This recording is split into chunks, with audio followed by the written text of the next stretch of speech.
I don't know any Jew or Christian who doesn't deny chapters in Leviticus. You would have to start, wouldn't you, by saying, well, the authoritative books and collections of Bukhari Hadith of Muhammad are not gay liberation documents, any more than they're women's liberation documents. You are going to watch Douglas Murray brutally humiliate the Oxford student with truth about Islam. During a live debate, a young, naive student thought she could challenge Murray on Islam, but she was in for a rude awakening. Murray first unleashed a torrent of truths about Muhammad, Sharia law, and Islam's contentious history, leaving the audience astounded and the girl rendered speechless. This captivating verbal takedown is not to be missed. First, let's hear Douglas's spectacular speech. What is Islam? We've had a lot of talk already tonight about it, and I've only got 10 minutes, so I'm very unlikely to be able to give you a comprehensive definition. If you listen to Zach, Muhammad, who founded Islam, was a sort of prototype of a just especially benevolent town councillor in the region of Fife. If you listened to him, you would get the impression that it was a pure arrangement of a few minimal issues of governance and so on. Now that isn't the case. Islam is many, many things. It's many complex things. It's not easy to sum it up. It is a religion, however, and it is possible to sum it up to some extent. Now listen carefully as Douglas threw some important one. My own favorite definition is that there are, in essence, three Islams. There is the Islam of the origins, that is the texts, the Quran and the Hadith, the sayings, and indeed the early lives of Muhammad. There is the second Islam, the way in which that has been extrapolated out over the centuries in the body of law known as the Sharia. And there is a third Islam that we often mean when we talk about Islam, which is what do Muslims believe? How do Muslims live? Douglas Murray articulates a nuanced perspective on Islam, delineating it into three distinct realms. Firstly, he speaks of the Islam of origins, rooted in its foundational texts, the Quran and the Hadith. Secondly, he identifies the Islam of Sharia, which is the body of law that has developed over centuries from these sacred texts. Lastly, he describes the lived Islam, referring to the everyday beliefs and practices of Muslims. Then, he hits the nail. Now, these are very, very deep waters, but there isn't any point in seeing deep waters unless you plunge straight in. Zach said in his comments that we must return to Islam's religious values. But the problem is that Zach's version of Islam's religious values is going to be very different from a lot of other people's. And let me put this point to you at its hardest, but I think it's necessary and it's truthful. Groups like ISIS have the worst possible interpretation of Islam. It should go without saying. But they have the worst possible interpretation of Islam for Muslims and for non-Muslims. However, it is an interpretation of the texts that they have. It is a valid interpretation of the lessons they take from the life of Muhammad. It is a possible interpretation of the texts and traditions they have in front of them. I'm afraid, ladies and gentlemen, that Muhammad was not Buddha. Now, Douglas makes a strong point. The existence of violent interpretations of Islamic texts, such as those espoused by ISIS, highlights the challenge within Islam. The historical actions of Muhammad, who was a warrior and warlord, provide a basis for such interpretations, unlike the purely peaceful teachings of Buddha or Jesus. Consider the history of Islam, of Christianity, ladies and gentlemen. The history of Christianity, goodness knows, has been bloody. Would it have been more bloody or less bloody if on even one occasion, when one of Jesus' disciples comes to him and says, how many times should I forgive my brother? 7 times or 70 times 7. If instead of saying forgive him endlessly, which is what Jesus ends up saying, he'd have said chop off his head. What would have happened to the history of Christianity if even on one occasion when a woman is brought to Jesus found in adultery, instead of saying he who is without sin casts the first stone, said stone her? I think we can all agree, we should all be able to agree, in a place like this, the history of Christianity would have been bloodier. So it is with Islam. And I know that in a house like this, in this particular era, it's necessary to pretend that some people believe in Christianity, some people believe in Islam, some people do yoga, and that there isn't very much difference between them. There is, ladies and gentlemen. The origins matter. Then Douglas uses a historical analogy to highlight the importance of the founding teachings of a religion, where on one hand, there are peaceful teachings of Jesus, and on the other, there are violent actions of Muhammad which clearly underscore the inherent differences. And he rightly said origins matter. Now get back to Douglas, where he continuously hit them with the hard facts. But let me tell you some facts that should interest this House about what Muslims think. And I'm not going to go to Saudi Arabia. I don't need to go to Saudi Arabia. I don't need to go to the Gulf states. I don't need to go to Iran. I'll just use the opinions of Muslims in Britain. So here we go. Here's one. It's generally agreed that the modern liberal state includes the right of sexual minorities to live their lives and find love as they wish. A Gallup poll carried out here in the UK in 2009 found that 0% of British Muslims think that homosexuality is acceptable. 0. An ICM poll carried out last year found that 52% of British Muslims think that homosexuality should be made illegal. 52% of British Muslims last year.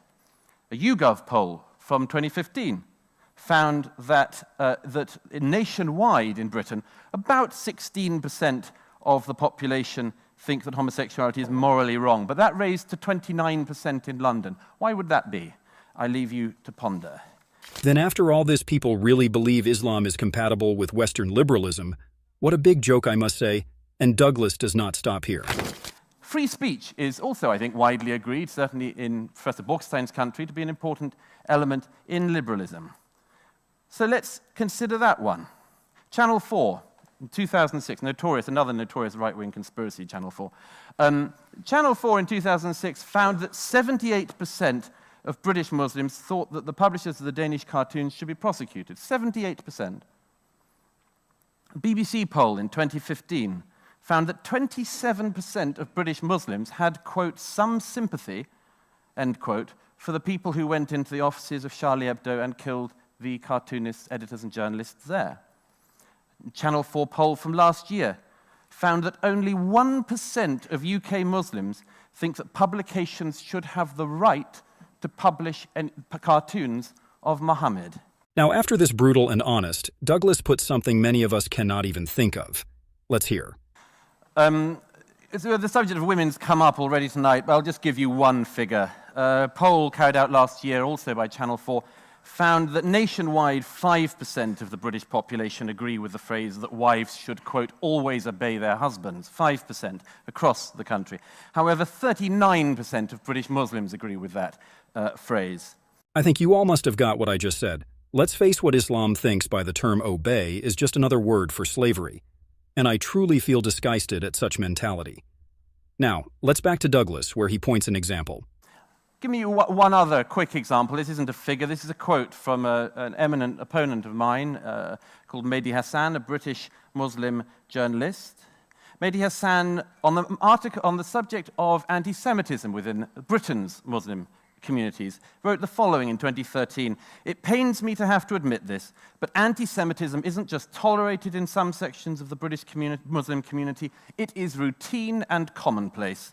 Any Muslims reading this article will know what I'm referring to. It is, he said, quote, our dirty little secret. Further, Douglas Murray captivates by highlighting the stark contrast between Western liberalism and Islamic practices, urging candid reflection on historical and contemporary challenges posed by Sharia law and societal integration.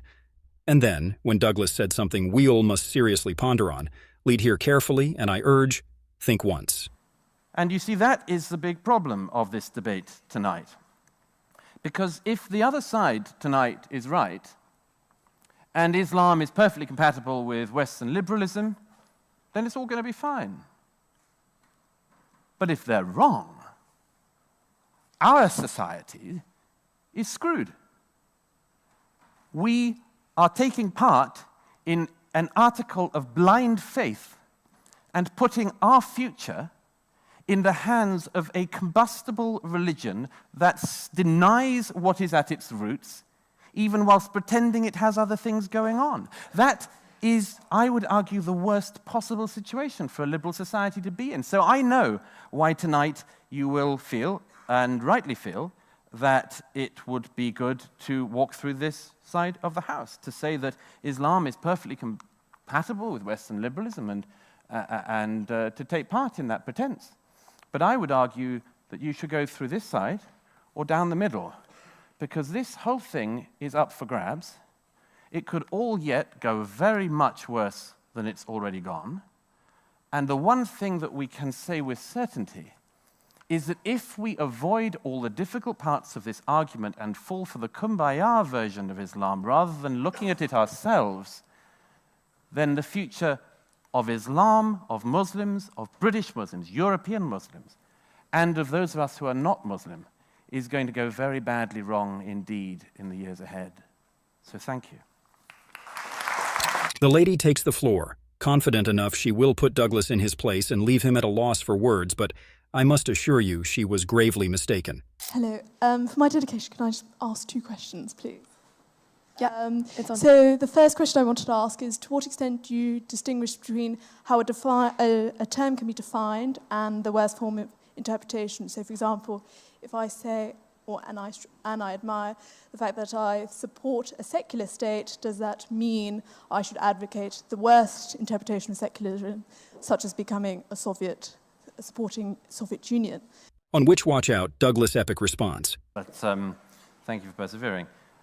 On the first of those things, no. I think that actually what the other side, by the way, did this evening was actually to essentialize Western culture. We hear a lot about the essentializing of Islam, very little about the essentializing of our culture. Immediately, Tariq Ramadan and others go on to colonialism and so on. It's as if the history of countries like ours is only one of colonialism. It's as if the rest of what we've achieved is as nothing. Now here it is important to note that he points out how the opposition reduces Western culture to just its colonial history, ignoring its other achievements. He implied that just as it is unfair to essentialize Western culture in such a narrow way, and indeed, the other side in the debate digressed by pointing out colonization, and I asked them one important question to mull over: is really colonialism was just a Western thing? What was one of the largest and most significant empires in history, but the Ottoman Empire? Do we say that Turkey has to do something like the West to deal with this? Now, let's back to second question. Second question I want to ask is, to what extent would you distinguish, as you rightly say, British Muslims being very anti-homosexual, as being following tribal cultures from South Asia, or because we know that that type of idea of killing homosexuality, being anti-homosexual, is not just restricted to Muslims in South Asia, but also Hindus in South Asia, Sikhs in South Asia, and Christians in African countries. Now we all can see how she clearly moves the topic towards the cultural claim rather than religious.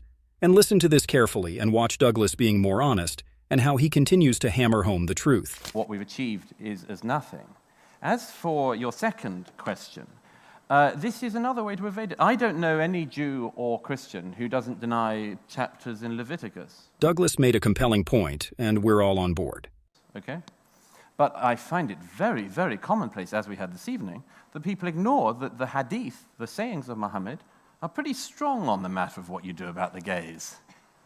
So if we were to arrive at some kind of process of moving beyond that, you would have to start, wouldn't you, by saying, well, the authoritative books and collections of Bukhari hadith of Muhammad are not gay liberation documents, any more than they're women's liberation documents. You would start by admitting that, but we always go around the other way. We always go, no, it's a specific, it's a cultural thing. It's not to do with religion, it's to do with a particular tribal thing. Often then, it's, as we hear quite often about this, it's that the British and other colonial powers imported homophobia to the Muslim world, which otherwise was just great with us gays. And this also is not an accurate interpretation. So back for Douglas for a sec. Douglas hits the bullseye, as rightly said. The Hadiths, collections of sayings and actions of the Prophet Muhammad, contain strong stances on homosexuality. For example, Sahih al-Bukhari and Sahih Muslim, two of the most respected Hadith collections, include sayings that prescribe severe punishments for homosexual acts. And we all must agree that anti-homosexual views are not unique to Islam. And even in many Muslim-majority countries, laws and social attitudes against homosexuality are influenced by religious teachings. As in countries like Saudi Arabia, Iran, and Pakistan, homosexual acts are illegal and can be punishable by severe penalties, including death in some cases. This demonstrates the significant influence of religious texts on contemporary legal and social norms. Now further, Douglas continues. As I say, I would urge that Muslims in debating subjects like this admit what's in the texts and get beyond them fast. But I'm not a Muslim. They have to do the job themselves. I just hope they do. Douglas Murray contrasts Western values like gender equality and LGBTQ+ rights with restrictive practices in many Islamic countries. He points out how laws rooted in Islamic teachings limit women's freedoms and criminalize homosexuality, contrasting sharply with Western norms. Murray emphasizes the need for honest discussions about these doctrinal issues to address extremism effectively. What are your thoughts? Comment down below, and do watch our latest fierce debate on how Douglas Murray silences Mehdi Hasan.